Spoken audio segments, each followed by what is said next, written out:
Le top nous au cœur de l'action. Suivre les vents, cap sur l'horizon. Entre ciel, mer et flammes, toujours prêts. Les infos vite et l'histoire renaît. Des innovations qui défient la gravité. Des héros silencieux, des vies à sauver. Entre turbulences et ciel apaisé. Salut à toutes et à tous, c'est le Doc News. Pour de la news, on est pas parti sur de la news airline et je viens de tomber sur une news où un avion se fait refuser à Naples. Et oui. C'est un cas très très rare, mais oui, les avions peuvent se faire refuser le tarmac. Pour ce coup là, c'était un avion qui... À 797 pour une raison, c'est juste qu'il dépassait de 2 mètres. Donc c'est pas grand chose pour un aéroport, mais c'est quand même beaucoup. On va analyser un peu tout ça dans cet article, mais c'est vrai que c'est très rare que des avions se fassent refuser.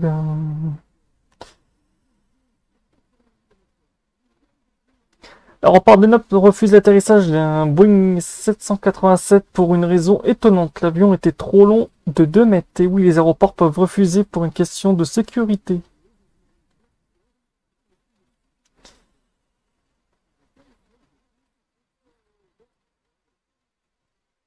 En fait, ouais, l'aéroport de Naples est bridé pour faire en gros 61 mètres. En gros, les avions de 61 mètres sont autorisés après cet avion-là dépassait 2 mètres. Donc 63, il a été refusé.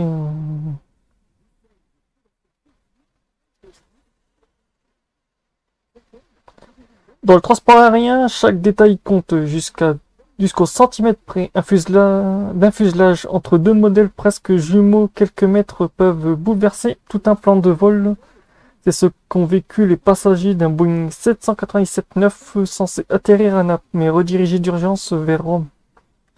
Une erreur d'affectation a suffi pour transformer un simple trajet transatlantique en parcours à rallonge, révélant les contraintes strictes qui régissent dans l'atterrissage des avions long courriers sur les aéroports européens.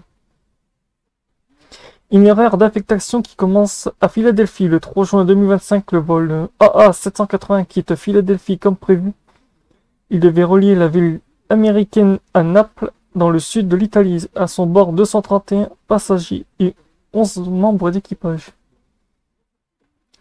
Mais à l'approche de sa destination, l'appareil fait demi-tour. Le Boeing 797-9 n'est pas autorisé à atterrir sur la piste napolitaine. Cette information cruciale est arrivée trop tard. L'équipage apprend l'interdiction alors que l'avion commence sa descente. Le contrôle aérien les redirige vers Rome, Fiumicino, situé à plus de 200 km. Les passagers finissent leur vol en bus, un trajet de près de 3 heures. D'après les données de Flight Radar 24 reprises par Business Insider, American Airlines utilise d'ordinaire un Boeing 787-8 pour cette liaison et non un 787-9 pour voilà.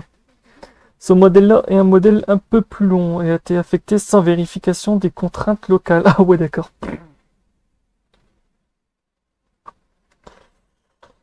Pourquoi le Boeing 787-9 ne peut pas poser ses roues partout? Les Boeing 787-8 et le 78-9 appartiennent à la même famille. Ils partagent la même envergure et une autonomie quasi identique. Pourtant, le 787-9 mesure 6 mètres de plus que son homologue et cette rallonge change tout. Les normes internationales imposent des règles strictes pour les services de secours en cas d'incident.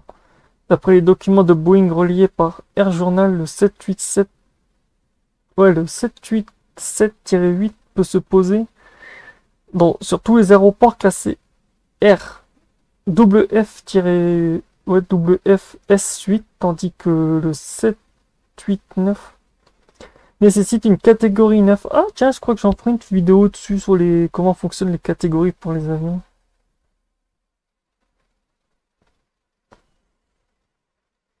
Ce classement méconnu du grand public détermine les capacités de réponse des équipes au sol. L'ajout de quelques mètres oblige donc à revoir entièrement les autorisations d'atterrissage. Sur le plan logistique, c'est un détail qui fait toute la différence.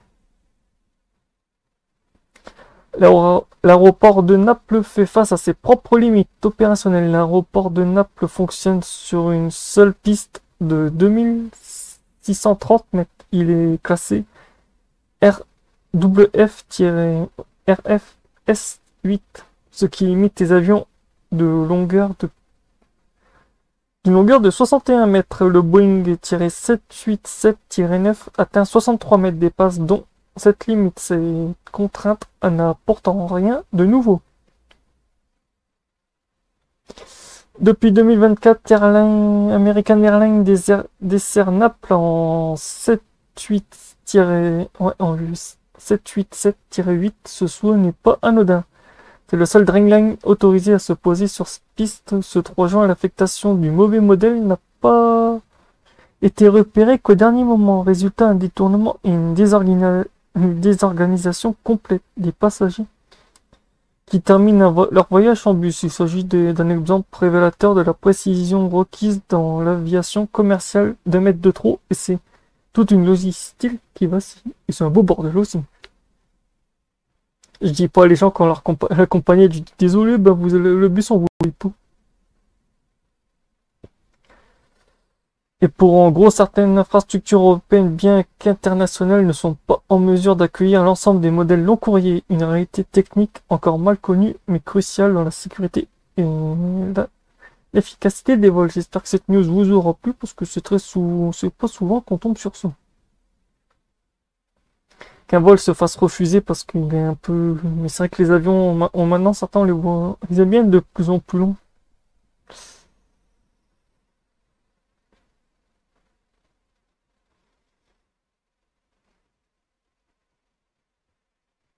Donc voilà, on se retrouve pour les prochaines news. Portez-vous bien. Tchuss.